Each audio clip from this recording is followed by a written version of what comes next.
Okay, this is your Gunner's Edge, Hatsan Torpedo 155, 25 cal. Uh, did a little more investigating when I wiped this down.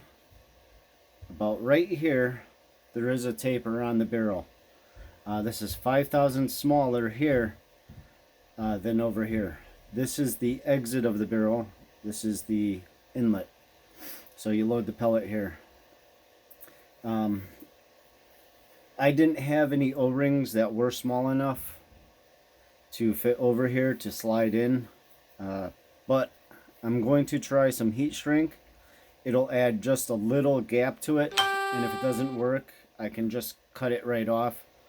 So, but last night, after I finished what I was doing, I came back down. I have JSB, and I'm just going to use these for now. 25 cal, 25 grain. I pushed the pellet through. What I found wasn't really what I was hoping for. And I'm going to demonstrate. Okay, so loading it up just to the skirt, to the very end, it slides right in. And there's a little resistance right there. And I'm going to go step by step with this for you. And it's hard to push slowly and get a reading, but I'm going to show. And I'm not going to say this is good or bad, but I'm going to show you what my barrel is doing. All right, there's a lot of resistance right here, which means I know the head is small enough, so I'm guessing the skirt is taking all the pressure. Actually, I know it is. Okay, so now it's starting to move. Still good pressure. Up right there. No, I still got good pressure.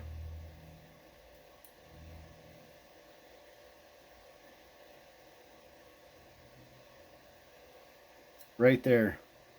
It just got really loose. Okay, so just after there's a taper right here on the barrel, it loosened up. Did it fall out the barrel? No, but it did loosen up. Okay, so I'm going to continue pushing. It's very easy to push. Okay, right here. I'm sorry, I'm trying to keep this in focus. The camera's a little high. Okay, so right here, I'm feeling a little resistance.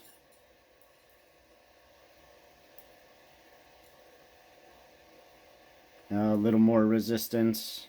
It's a little tighter now. Oh, and it loosened up again. So right here, it loosened up again. Now it's really loose. Okay, and it tightened up again, which is about 3/4 of the way down the barrel. I was going to mark this all out with tape, but I just figured I'd do it this way. Okay, low resistance, and it loosened up again. Okay, now this must be the choke, and it's getting pretty dang close to the end, as you can see. So I do believe I'm hitting the choke on this, because it's a much stiffer force. And oh yeah.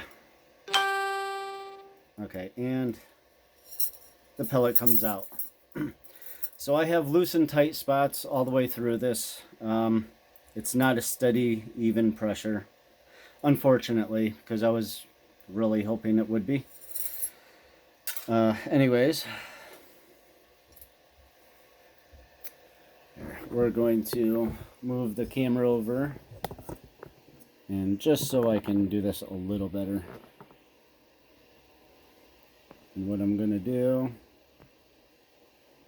is you will see the marks on the head and the skirt. I'll turn it. Sorry. Where are ya? There we go. So, as you can see, the skirt has quite the grooves from the rifling.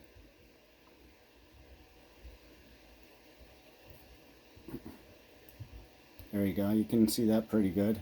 So the skirt was taking most of the brunt. Every pellet's going to be different. This pellet actually shoots, this gun actually shoots the Predator Polymags the best. And I didn't test that in here yet, but okay, we can, examine the head. You can see the rifling marks on the head. It's not as clear, but they are, come on, sorry, but they are clear. You can see the rifling marks. Now, I'm not saying this is good or bad. I was shooting excellent out to 50 yards. So, I just wanted to share this with you, but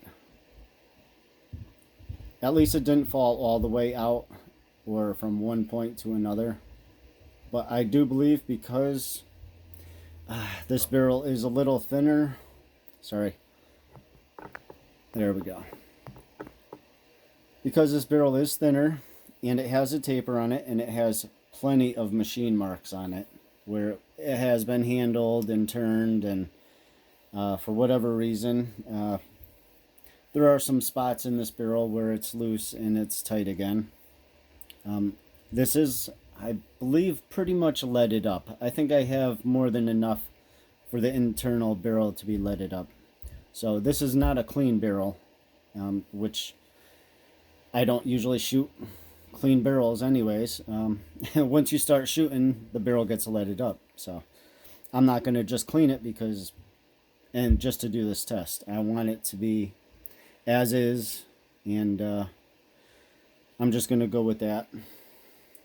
Like I said, every pellet's different,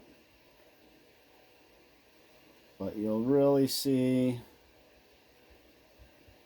the marks on there, the rifling marks. So I'll try Predator Polymag and see how that comes out. And if they shoot better, I want to see if it's more equal to the head and skirt or more to the head. That way I could determine that the bigger head size may do better in this gun. So since I can't do the O-ring trick that I wanted, I'm going to take this heat shrink. I'm not sure exactly where I'm going to put it, on the higher end of the taper or the lower. I might have I may just cut this in half and do both sides and see where it gets snug or whatnot, but I'm just going to cut this in half. I'll do one on the 5/1000ths lower, and I'll do one up here on the higher. And we're just going to lube it up. I do have, but since I'm going to have this, I'm going to use silicone. It's not going to be steel on steel, so I'm not going to use a moly. I will use moly on the brass bushing, but I think I'm just going to use silicone. Maybe silicone, if I have silicone oil, I'll do it that way. I don't want to put the grease because temperature change, it could make it a little tougher, because I'm going to have to, this is how you load it, so this is always going to be moving. I also have a different grease, which I think might work actually pretty well. Okay. Moly knot. This stuff is pretty good. I use this on a few of my other air rifles for O-rings. So I think I'm going to try this actually. It's not as thick as a silicone, and it's very, very slippery. So I think this will be my best option. I'm going to go with that. Okay, so we'll consider this part 2, and I just wanted to share this information with you. And I'll get back to you with a part 3, and the weather is pretty damn cold, so hopefully I'll have some test time to actually test accuracy and if all this I'm doing improves it or makes it worse. And I will keep you guys informed, and till the next video, thanks for watching. Your Gunner's Edge out.